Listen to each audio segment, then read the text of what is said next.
With Banjo Kazooie finally confirmed to be coming to Nintendo Switch, there's one major error that I'm really curious if they're gonna fix or not. In the original intro of Banjo Kazooie, they got the Nintendo 64 logo wrong. This red diagonal face should be blue. Although this may seem like a minor mistake, Rare put in the effort to fix this mistake in the sequel Banjo Tooie.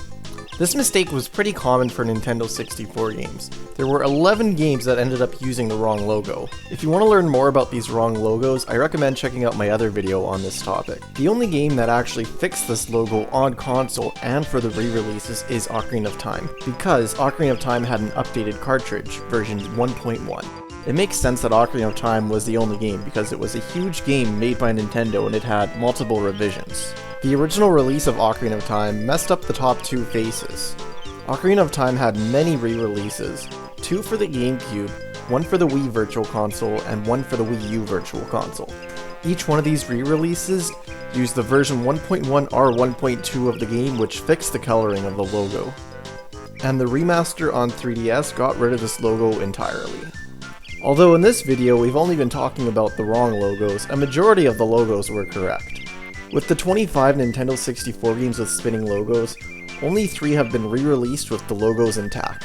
These games being Ocarina of Time, Majora's Mask, and Donkey Kong 64, which were all re-released for the Virtual Console with the correct logo. The reason I find this so fascinating is none of these games have been re-released with the wrong logos intact. Although 4 of these games were re-released, each one ended up not using the wrong logo. All re-releases of Ocarina of Time used a later version with the correct logo. When Earthworm Jim was re-released for PC, they replaced the Nintendo 64 logo with a fridge. Conkers Bad Fur Day actually had 2 re-releases, one for Conkers Live and Reloaded and one for Rare Replay. Both of these versions of Conkers Bad Fur Day completely got rid of this opening cinematic.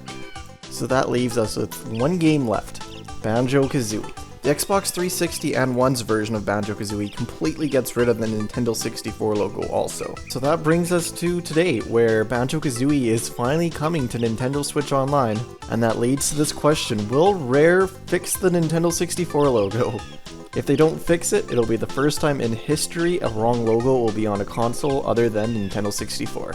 If any parts of this video confused you or you don't get why the logos are wrong, I highly recommend checking out this video here on screen. It'll explain everything in much more detail. I didn't want to go into too much detail in this video because I didn't want to repeat myself too many times if someone saw the previous video. It seems like we're pretty much guaranteed to get the Nintendo 64 version since it's going to be using a Nintendo 64 emulator. I'm really curious to see if Rare is going to end up updating Banjo Kazooie at all. Maybe updating the logo like this whole video is about, or maybe updating the game so the notes actually save. One last thing on a completely unrelated note, I was playing Pokemon Stadium 2 recently, and I found a wrong Nintendo 64 logo in that game. I didn't want to make a whole video about that because it's pretty minor, but I thought I'd just throw it in at the end of this video. This one also doesn't match up to the official Nintendo 64 artwork. That bottom green face should be red. Thank you so much for checking out this video. If you could leave a like or maybe consider subscribing to the channel, I would greatly appreciate it, and I hope that you all have a great day.